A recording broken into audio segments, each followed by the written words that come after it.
നമസ്കാരം. The deep ഡൈവിലേക്ക് എല്ലാവർക്കും സ്വാഗതം.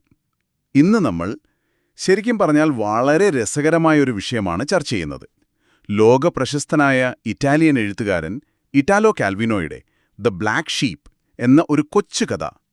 ഒറ്റ വായനയിലെ വളരെ ലളിതമായൊരു കുട്ടിക്കഥ പോലെ തോന്നും. പക്ഷേ ഇതിൻ്റെ ഉള്ളിലേക്ക് ഇറങ്ങിച്ചെല്ലുമ്പോൾ നമ്മൾ ജീവിക്കുന്ന സമൂഹത്തെക്കുറിച്ചുള്ള വലിയ ചില ചോദ്യങ്ങൾ ഇത് ഉയർത്തുന്നുണ്ട്. തീർച്ചയായും. അതെ, നമ്മുടെ മുന്നിൽ ഈ കഥയുടെ വിശദമായൊരു സംഗ്രഹവും അതിനെക്കുറിച്ചുള്ള ചില ആഴത്തിലുള്ള വിശകലനങ്ങളുമുണ്ട്. അപ്പോൾ നമ്മുടെ ഇന്നത്തെ ദൗത്യം ഇതാണ്: കള്ളന്മാർ മാത്രമുള്ള ഒരു രാജ്യത്തെക്കുറിച്ചുള്ള ഈ കഥയിലൂടെ കാൽവിനോ എന്താണ് പറയാൻ ശ്രമിക്കുന്നത് എന്ന് കണ്ടെത്തുക. അതെ, സത്യസന്ധത, അഴിമതി, സാമൂഹിക വ്യവസ്ഥിതികൾ, ഇതിനെക്കുറിച്ചെല്ലാം ഈ കഥ നമ്മെ എന്താണ് പഠിപ്പിക്കുന്നത്? ഇതിനെ നമുക്കൊരു ചിന്താപരീക്ഷണം പോലെ സമീപിക്കാമല്ലേ? തീർച്ചയായും. ഒരു രാജ്യത്തെ മുഴുവൻ ആളുകളും കള്ളന്മാരാണെങ്കിൽ എന്ത് സംഭവിക്കും? അങ്ങനെ ഒരിടത്തേക്ക് സത്യസന്ധനായ ഒരാൾ വന്നാൽ എന്തായിരിക്കും സ്ഥിതി? തീർച്ചയായും. ഈ ചർച്ച തുടങ്ങുന്നതിന് മുൻപ് കാൽവിനോയെക്കുറിച്ചൊരു വാക്ക് പറയുന്നത് നന്നായിരിക്കും. ശരിയാണ്. അദ്ദേഹം വെറുമൊരു കഥാകാരനായിരുന്നില്ല, ഒരു തത്വചിന്തകൻ കൂടിയായിരുന്നു. അദ്ദേഹത്തിന്റെ പല കഥകളും ഇതുപോലെയാണ്. ഉപരിതലത്തിലെ ലളിതമെന്ന് തോന്നുമെങ്കിലും സമൂഹത്തിന്റെയും മനുഷ്യന്റെയും പെരുമാറ്റത്തെക്കുറിച്ചുള്ള വലിയ ആശയങ്ങൾ ഒളിപ്പിച്ചുവെച്ച ഒരുതരം കടങ്കഥകൾ പോലെയാണ്. ശരിയാണ്. ദ ബ്ലാക്ക് ഷീപ്പ് അതിന്റെ ഏറ്റവും മികച്ച ഉദാഹരണങ്ങളിലൊന്നാണ്. ഇതൊരു ആക്ഷേപഹാസ്യമാണ്. ഒരു സിസ്റ്റത്തിന് അതിന്റെ നിയമങ്ങളുമായി എത്രത്തോളം പൊരുത്തപ്പെടാൻ കഴിയുമെന്നും ആ സിസ്റ്റത്തിൽ ഒരു നന്മ എങ്ങനെയാണ് ഒരു തിന്മയായി ചിത്രീകരിക്കപ്പെടുന്നത് എന്നും ഇത് കാണിച്ചു തരുന്നു. ശരി, അപ്പൊ നമുക്ക് ഈ കഥയുടെ ഉള്ളിലേക്കൊന്ന് കടന്നു നോക്കിയാലോ? തീർച്ചയായും. കഥ തുടങ്ങുന്നത് തന്നെ എന്താ പറയാ, വളരെ വിചിത്രമായൊരു പശ്ചാത്തലത്തിലാണ്. അതെ. എല്ലാവരും കള്ളന്മാരായ ഒരു രാജ്യം. അവിടുത്തെ ഒരു രീതിയെപ്പറ്റി കേൾക്കുമ്പോൾ തന്നെ നമുക്ക് ചിരി വരും. അതെ. എല്ലാ രാത്രിയിലും ഓരോ വീട്ടുകാരനും തങ്ങളുടെ വീട് പൂട്ടി താക്കോലെടുത്ത് മറ്റൊരാളുടെ വീട്ടിൽ മോഷ്ടിക്കാൻ പോകും. അവരവരുടെ മോഷണത്തിനുള്ള ആയുധങ്ങളുമായിട്ടാണ് പോകുന്നത്. അതെ. എന്നിട്ട് നേരം വെളുക്കുമ്പോൾ അവർ സ്വന്തം വീട്ടിലേക്ക് തിരികെ വരുന്നു. അപ്പോഴോ സ്വന്തം വീട് മറ്റാരോ കൊള്ളയടിച്ചതായി കാണുന്നു. ഇതായിരുന്നു അവിടത്തെ ദിനചര്യ. ഇതിലെ ഏറ്റവും രസകരമായ ഒരു കാര്യം എന്താണെന്ന് വെച്ചാൽ ഈ വ്യവസ്ഥിതിക്ക് അതിന്റേതായ ഒരു സന്തുലിതാവസ്ഥയുണ്ടായിരുന്നു എന്നതാണ്. അതെ, കൃത്യമായി. ആരും പണക്കാരോ പാവപ്പെട്ടവരോ ആയിരുന്നില്ല. കാരണം നിങ്ങൾ ഒരു രാത്രി മോഷ്ടിച്ചു കൊണ്ടുവരുന്നത് അടുത്ത രാത്രി മറ്റൊരാൾ നിങ്ങളുടെ വീട്ടിൽ നിന്ന് കൊണ്ടുപോകുന്നു. എല്ലാം പരസ്പരം ഇല്ലാതായി പോകുന്നു. ഒരു തരത്തിൽ പറഞ്ഞാൽ അതൊരു വിചിത്രമായ സമത്വമായിരുന്നു. അതായത് ഇതൊരു കുഴപ്പം പിടിച്ച നാടായിരുന്നില്ല, മറിച്ച് കൃത്യമായ നിയമങ്ങളുള്ളൊരു സിസ്റ്റമായിരുന്നു. അതെ. സർക്കാർ ജനങ്ങളെ നികുതിയുടെ രൂപത്തിൽ കൊള്ളയടിക്കുന്നു. ജനം സർക്കാരിനെയും കിട്ടുന്ന അവസരത്തിൽ പറ്റിക്കുന്നു. എല്ലാം ഒരുതരം പരസ്പര ധാരണയിൽ മുന്നോട്ടു പോവുകയായിരുന്നു. വളരെ ശരിയാണ്. നമ്മൾ അഴിമതിയെന്ന് കേൾക്കുമ്പോൾ ഓർക്കുന്നത് താറുമാറായ ഒരവസ്ഥയാണ്. എന്നാൽ കാൽവിനോ ഇവിടെ കാണിച്ചു തരുന്നത് അഴിമതിക്ക് പോലും ഒരു വ്യവസ്ഥിതിയായി പ്രവർത്തിക്കാൻ കഴിയുമെന്നാണ്. ശരിയാണ്. എല്ലാവരും ഒരേ നിയമം പാലിക്കുന്നതുകൊണ്ട് അവിടെ ഒരുതരം സ്ഥിരതയുണ്ടായിരുന്നു. ഈ സ്ഥിരത എന്ന വാക്ക് നമ്മൾ ഓർത്തുവെക്കണം. കാരണം പിന്നീട് നടക്കുന്ന എല്ലാ സംഭവങ്ങളെയും മനസ്സിലാക്കാനുള്ള താക്കോൽ അതാണ്. അതെ, ആ സ്ഥിരതയാണ് തകരുന്നത്. കഥയിലേക്ക് സത്യസന്ധനായ ഒരു മനുഷ്യൻ കടന്നുവരുന്നതോടെയാണ് പ്രശ്നങ്ങൾ തുടങ്ങുന്നത്. അതെ. അയാളുടെ വരവ് തന്നെ ഒരു വിപ്ലവമായിരുന്നു. എന്തായിരുന്നു അയാളുടെ ആ വിപ്ലവകരമായ പ്രവൃത്തി എന്നറിയാമോ? എന്തായിരുന്നു? രാത്രിയിൽ മോഷ്ടിക്കാൻ പോകുന്നതിന് പകരം അയാൾ സ്വന്തം ചാരുകസേരയിലിരുന്ന് പുസ്തകം വായിക്കുകയും പുകവലിക്കുകയും ചെയ്തു. മറ്റുള്ളവരെല്ലാം മോഷണത്തിന് പോകുമ്പോൾ ഇയാൾ മാത്രം വീട്ടിലിരിക്കുന്നു. അതെ, ഇത് ഉടനടി ഒരു പ്രായോഗിക പ്രശ്നമുണ്ടാക്കി. പതിവ് പോലെ മോഷണത്തിനിറങ്ങിയ കള്ളന്മാർ അയാളുടെ വീട്ടിലെത്തിയപ്പോൾ ജനലിലൂടെ വെളിച്ചം കണ്ടു. ഓക്കേ. വീട്ടിൽ ആളുണ്ടെന്ന് മനസ്സിലായപ്പോൾ അവർക്കൊന്നും മോഷ്ടിക്കാനാവാതെ നിരാശരായി മടങ്ങേണ്ടി വന്നു. അവിടെയാണ് ആദ്യത്തെ പ്രശ്നം തുടങ്ങുന്നത്. ആ സിസ്റ്റത്തിലെ ഒരു കണ്ണി പൊട്ടിപ്പോയി. ഇവിടെയാണ് കഥ ശരിക്കും ഒരു വഴിത്തിരിവിലെത്തുന്നത്. അതെ. പിറ്റേ ദിവസം ആ നാട്ടിലെ ആളുകൾ ഒന്നിച്ച് ഈ സത്യസന്ധനായ മനുഷ്യനോട് പരാതി പറയാൻ തുടങ്ങി. ഒന്ന് ആലോചിച്ചു നോക്കൂ. അവരുടെ പ്രശ്നം അയാളൊരു നല്ല മനുഷ്യനാണ് എന്നതായിരുന്നില്ല. അല്ലേ, പ്രശ്നം അതല്ല. അയാൾ ആ നാടിന്റെ വ്യവസ്ഥിതിയെ, ആ സിസ്റ്റത്തിനെ തകർക്കുന്നു എന്നതായിരുന്നു. അതെ.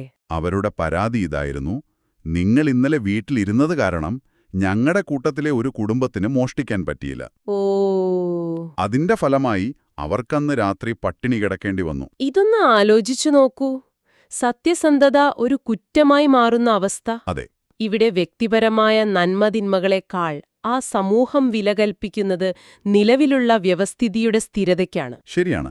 സത്യസന്ധനായ മനുഷ്യന്റെ നന്മ ആ സിസ്റ്റത്തിനൊരു ഭീഷണിയാണ്, ഒരു വൈറസാണ്. അതുകൊണ്ട് തന്നെ അത് പരിഹരിക്കപ്പെടേണ്ട ഒരു പ്രശ്നമായി മാറുന്നു. ഒരു സമൂഹം അങ്ങേയറ്റം അഴിമതി നിറഞ്ഞതാകുമ്പോൾ നന്മയെ തിന്മയായി നിർവചിക്കാൻ അതിന് കഴിയുമോ എന്ന കാതലായ ഒരു ചോദ്യമാണ് കാൽവിനോ ഇവിടെ ഉയർത്തുന്നത്. പക്ഷേ ഒരു സംശയം. എന്താണ്? സത്യസന്ധനായ ഒരാൾ വന്നതുകൊണ്ട് മാത്രം ഒരു സമൂഹം ഇങ്ങനെ തകരുമെന്ന് പറയുന്നത് കുറച്ച് അതിശയോക്തിയല്ലേ? എന്തുകൊണ്ടാണ് ആ സിസ്റ്റത്തിന് അയാളെ ഉൾക്കൊള്ളാൻ കഴിയാതെ പോയത്? അതൊരു നല്ല ചോദ്യമാണ്.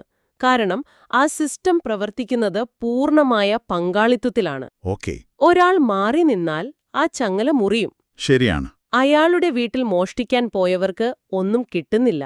അതുകൊണ്ട് അവർക്ക് അവരുടെ വീട്ടിലേക്ക് ഒന്നും കൊണ്ടുപോകാനാവുന്നില്ല. അവരുടെ വീട്ടിൽ നിന്ന് മോഷ്ടിക്കാൻ വന്നവർക്കും ഒന്നും കിട്ടുന്നില്ല. അതെ, ഇതൊരു ഡോമിനോ ഇഫക്റ്റ് പോലെ പടരുന്നു.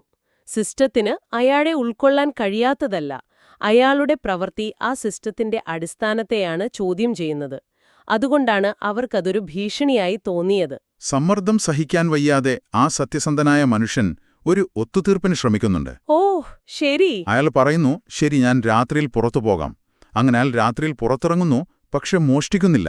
പിന്നെന്ത് ചെയ്യുന്നു? പകരം പട്ടണത്തിന് പുറത്തുള്ള പാലത്തിൽ പോയി നിന്ന് താഴേക്കൊഴുകുന്ന നദിയിലെ ജലപ്രവാഹം നോക്കി സമയം കളയുന്നു. അയാൾ ഒരു വിട്ടുവീഴ്ചയ്ക്ക് തയ്യാറാവുകയാണ്. അതെ, സിസ്റ്റത്തിന്റെ ഭാഗമാവാൻ ശ്രമിക്കുകയാണ്, പക്ഷെ സ്വന്തം ധാർമ്മികത കൈവിടാതെ. എന്നാൽ അതിന്റെ ഫലം എന്തായിരുന്നു?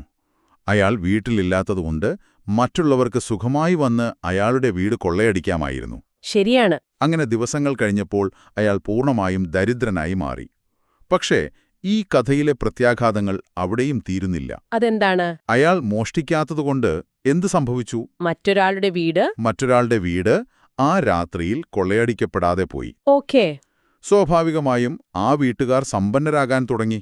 കാരണം അവരുടെ വീട്ടിൽ നിന്ന് ഒന്നും നഷ്ടപ്പെടുന്നില്ല. പക്ഷെ അവർ മറ്റുള്ളവരുടെ വീടുകളിൽ നിന്ന് മോഷ്ടിച്ചുകൊണ്ടുവരുന്നത് മിച്ചം വെക്കാൻ തുടങ്ങി. അതേസമയം സത്യസന്ധനായ മനുഷ്യന്റെ ഒഴിഞ്ഞ വീട്ടിൽ മോഷ്ടിക്കാൻ വരുന്ന കുടുംബത്തിന് ഒന്നും കിട്ടാതെയായി. അതെ, അവർ കൂടുതൽ ദരിദ്രരുമായി. അങ്ങനെ ആ സമൂഹത്തിൽ ആദ്യമായി ഒരു സമ്പന്നനും ഒരു ദരിദ്രനും ഉണ്ടാകുന്നു. ഒരൊറ്റ പ്രവൃത്തിയുടെ ഫലമായി ആ പഴയ സമത്വം തകർന്നു. ഇവിടെയാണ് കാൽവിനോയുടെ പ്രതിഭ. ശരിയാണ്. വർഗപരമായ വേർതിരിവുകൾ എങ്ങനെയാണ് വളരെ ചെറിയൊരു അസന്തുലിത അവസ്ഥയിൽ നിന്ന് ഉണ്ടാകുന്നത് എന്നതിനെക്കുറിച്ചുള്ള ശക്തമായൊരു വിമർശനമാണിത്. അതെ, സത്യസന്ധനായ മനുഷ്യൻ സമ്പന്നരെയും ദരിദ്രരെയും സൃഷ്ടിക്കാൻ ഒരിക്കലും ഉദ്ദേശിച്ചിരുന്നില്ല. ഇല്ല. നമ്മുടെ മുന്നിലുള്ള വിശകലനത്തിൽ പറയുന്നതുപോലെ അയാളുടെ സതുദ്ദേശപരമായ പ്രവൃത്തികൾക്ക് പ്രതികൂല ഫലങ്ങളുണ്ടായി. ശരിയാണ്. ഒരു സിസ്റ്റം അടിസ്ഥാനപരമായി തെറ്റാണെങ്കിൽ അതിനെ ശരിയാക്കാൻ ശ്രമിക്കുന്ന ഒറ്റപ്പെട്ട നല്ല പ്രവൃത്തികൾ പോലും ആ സിസ്റ്റത്തിന്റെ തകരാറുകൾ വർദ്ധിപ്പിക്കുകയാണ് ചെയ്യുന്നത്. സത്യസന്ധനായ മനുഷ്യന്റെ പ്രവൃത്തി ഒരു ക്യാൻസർ രോഗിക്ക് വിറ്റാമിൻ ഗുളിക കൊടുക്കുന്നത് പോലെയായി. രോഗം മാറുന്നില്ല, പക്ഷേ പുതിയ സങ്കീർണതകളുണ്ടാകുന്നു. കാര്യങ്ങൾ അവിടെ നിന്നും കൂടുതൽ വഷളാവുകയാണ്, അല്ലേ? അതെ. പുതുതായി സമ്പന്നരായവർ പതുക്കെ സ്വയം മോഷണം നിർത്തുന്നു. അവർക്കിനി അതിന്റെ ആവശ്യമില്ല. പകരം അവർ സത്യസന്ധനായ മനുഷ്യന്റെ ശീലം പകർത്താൻ തുടങ്ങുന്നു. രാത്രിയിൽ ഒന്നും ചെയ്യാതെ പാലത്തിലേക്ക് പോകുക. അതെ, ഇത് സമ്പന്നരും ദരിദ്രരും തമ്മിലുള്ള അന്തരം പിന്നെയും വർദ്ധിപ്പിച്ചു. തീർച്ചയായും. സമ്പന്നർക്ക് മോഷ്ടിക്കേണ്ട ആവശ്യമില്ല, ദരിദ്രർക്ക് മോഷ്ടിക്കാൻ ഒന്നും കിട്ടുന്നുമില്ല. അതോടെ ആ പഴയ കളി തന്നെ അവസാനിക്കുകയാണ്. അതെ. തുടർന്നുണ്ടാകുന്ന മാറ്റങ്ങൾ വളരെ വലുതാണ്. സമ്പന്നർക്ക് തങ്ങളുടെ സ്വത്ത് വർദ്ധിപ്പിക്കണം. അതിനായി അവർ ദരിദ്രരെ സമീപിച്ചു. ഓക്കേ. അവർ ദരിദ്രരോട് പറഞ്ഞു, നിങ്ങൾ ഞങ്ങൾക്ക് വേണ്ടി മോഷ്ടിക്കണം, പകരം ഞങ്ങൾ നിങ്ങൾക്കൊരു ശമ്പളം തരാം. അങ്ങനെ ശമ്പളം, കരാറ്. അതെ, തുടങ്ങിയ പുതിയ ആശയങ്ങൾ ആ സമൂഹത്തിലേക്ക് വന്നു. ദരിദ്രർക്ക് മറ്റു മാർഗമില്ലാത്തതുകൊണ്ട് അത് സമ്മതിക്കേണ്ടി വന്നു. ഇവിടെ ശ്രദ്ധിക്കേണ്ട ഒരു കാര്യമുണ്ട്. മോഷണം ഇപ്പോഴും നടക്കുന്നുണ്ട്, പക്ഷെ അതിന്റെ രൂപം മാറി. പണ്ട് എല്ലാവരും അവരവർക്ക് വേണ്ടി മോഷ്ടിച്ചിരുന്നു. ഇപ്പോൾ ദരിദ്രർ സമ്പന്നർക്ക് വേണ്ടി മോഷ്ടിക്കുന്നു. അതായത് മോഷണം കൂടുതൽ സംഘടിതമായി. കൃത്യമായി. അതോടൊപ്പം മറ്റൊരു മാറ്റം കൂടി വന്നു. സമ്പന്നർക്ക് തങ്ങളുടെ സ്വത്ത് സംരക്ഷിക്കണമായിരുന്നു. ശരിയാണ്. ദരിദ്രർ തങ്ങളെ കൊള്ളയടിക്കുമോ എന്ന് അവർ ഭയപ്പെട്ടു തുടങ്ങി. ആ ഭയത്തിൽ നിന്നവർ പോലീസിനെയും ജയിലുകളെയും സൃഷ്ടിച്ചു. എന്തൊരു വിരോധാഭാസമാണെന്ന് നോക്കും. അതെ. ഒരു കാലത്ത് കള്ളന്മാരായിരുന്നവർ തന്നെ നിയമപാലകരെയും തടവറകളെയും ഉണ്ടാക്കുന്നു. എന്തിനു വേണ്ടി? നീതി സ്ഥാപിക്കാനല്ല, അത് ഉറപ്പാണ്. മറിച്ച് തങ്ങൾ മോഷണത്തിലൂടെ നേടിയെടുത്ത പുതിയ സമ്പത്തും അധികാരവും സംരക്ഷിക്കാൻ വേണ്ടി മാത്രം. ഉറവിടം വളരെ വ്യക്തമായി പറയുന്നൊരു കാര്യമുണ്ട്. അധികാരഘടനകൾ പലപ്പോഴും നീതി സൃഷ്ടിക്കാനല്ല, മറിച്ച് ഉയർന്നുവരുന്ന പുതിയ അസമത്വങ്ങളെ സംരക്ഷിക്കാനാണ് നിർമ്മിക്കപ്പെടുന്നത്. അപ്പോ ആ സമൂഹം പൂർണ്ണമായും മാറി തുല്യരായ കള്ളന്മാരുടെ ഒരു സമൂഹത്തിൽ നിന്ന് സമ്പന്നരും ദരിദ്രരും മുതലാളിയും തൊഴിലാളിയും പോലീസും കുറ്റവാളികളുമുള്ള ഒരു വർഗ അടിസ്ഥാന സമൂഹമായി അത് മാറി. അതെ, എല്ലാവരും ഇപ്പോഴും ഹൃദയം കൊണ്ട് കള്ളന്മാരാണ്. അതെ. പക്ഷേ ഇപ്പോൾ ചിലരുടെ മോഷണം നിയമവിധേയവും മറ്റു ചിലരുടേത് നിയമവിരുദ്ധവുമായി മാറി. ശരിയാണ്. അഴിമതി ഇല്ലാതായില്ല, പകരം അത് കൂടുതൽ സംഘടിതവും സങ്കീർണവും ഒരു തരത്തിൽ പറഞ്ഞാൽ ഔദ്യോഗികവുമായി മാറി. പഴയ സിസ്റ്റം സത്യസന്ധമല്ലായിരുന്നെങ്കിലും അതിലൊരു സമത്വമുണ്ടായിരുന്നു. അതെ, പുതിയ സിസ്റ്റം കൂടുതൽ അന്യായമായി മാറി. അപ്പോ ഇതൊക്കെ നമ്മുടെ ഈ സത്യസന്ധനായ മനുഷ്യനെ എങ്ങനെയാണ് ബാധിച്ചത്? ഇത്രയൊക്കെ മാറ്റങ്ങൾക്ക് കാരണമായ ആ മനുഷ്യന് ഒടുവിൽ എന്ത് സംഭവിച്ചു? അതാണ് ഈ കഥയിലെ ഏറ്റവും വലിയ ദുരന്തം. എന്താണ്? അയാൾ ദാരിദ്ര്യം കൊണ്ട് മരിച്ചു. ഓ. ആരും ഓർക്കാതെ, ആരുമില്ലാതെ. ഇത്രയും വലിയൊരു സാമൂഹിക മാറ്റത്തിന് കാരണമായ ആ വ്യക്തിയെ ആ പുതിയ വ്യവസ്ഥിതി പൂർണ്ണമായും ഉപേക്ഷിച്ചു. കള്ളന്മാരുടെ ലോകത്തിനും ചേർന്ന ആളായിരുന്നില്ല, പുതിയ നിയമങ്ങളുടെ ലോകത്തിനും ചേർന്ന ആളായിരുന്നില്ല. അതായത് ആ മാറ്റത്തിന് കാരണമായ വ്യക്തിയെ തന്നെ ആ മാറ്റം ഇല്ലാതാക്കി. കൃത്യമായി.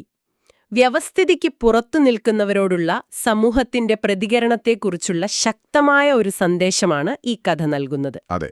ഒരു അഴിമതി നിറഞ്ഞ വ്യവസ്ഥിതിക്ക് സ്വയം നന്നാക്കുന്നതിനേക്കാൾ എത്രയോ എളുപ്പം ഒരു നല്ല മനുഷ്യനെ നിരസിച്ച് നശിപ്പിക്കുകയാണെന്ന് ഈ കഥ കാണിക്കുന്നു. ശരിയാണ്. അയാൾ ആ വ്യവസ്ഥിതിയുമായി പൊരുത്തപ്പെടാത്തതുകൊണ്ടാണ് ബ്ലാക്ക് ഷീപ്പ് അഥവാ കുലംകുത്തി ആകുന്നത്. അതിന് അയാൾ കഠിനമായി ശിക്ഷിക്കപ്പെടുകയും ചെയ്യുന്നു. അയാളുടെ സത്യസന്ധത ഒരു രോഗം പോലെയാണ് ആ സമൂഹം കണ്ടത്. ആ രോഗം ഒരു പുതിയ സാമൂഹിക ക്രമത്തിനു കാരണമായെങ്കിലും ആ രോഗിയെ അവർ കൈവിട്ടു. അപ്പോൾ നമ്മൾ കണ്ടത് കള്ളന്മാരുടെ സന്തുലിതവും എന്നാൽ അഴിമതി നിറഞ്ഞതുമായ ഒരു സമൂഹത്തിൽ നിന്ന് അതെ, ഒരൊറ്റ സത്യസന്ധനായ മനുഷ്യൻ കാരണം വർഗപരമായി വിഭജിക്കപ്പെട്ട കൂടുതൽ സങ്കീർണമായ ഒരു പുതിയ സമൂഹത്തിലേക്കുള്ള യാത്രയാണ്. അതെ. പ്രധാന ആശയം ഒന്നുകൂടി പറഞ്ഞാൽ, സിസ്റ്റങ്ങൾ പലപ്പോഴും ധാർമ്മികതയേക്കാൾ സ്ഥിരതയ്ക്ക് മുൻഗണന നൽകുന്നു. തീർച്ചയായും. ആ സ്ഥിരതയെ ആര് ഭീഷണിപ്പെടുത്തിയാലും അത് നന്മയാണെങ്കിൽ പോലും ആ വ്യവസ്ഥിതി അവരെ ശിക്ഷിക്കാൻ മടിക്കില്ല. അതെ, ഈ കഥ നമ്മോട് പറയുന്നത് ഒരു അഴിമതി നിറഞ്ഞ വ്യവസ്ഥിതിയിൽ മാറ്റം വരുമ്പോൾ അഴിമതി പൂർണ്ണമായി ഇല്ലാതാകുന്നില്ല എന്നാണ്. ഇല്ല. പകരം അത് കൂടുതൽ സംഘടിതവും ഔദ്യോഗികവുമായ അനീതിയുടെ രൂപങ്ങളിലേക്ക് മാറുന്നു എന്നാണ്.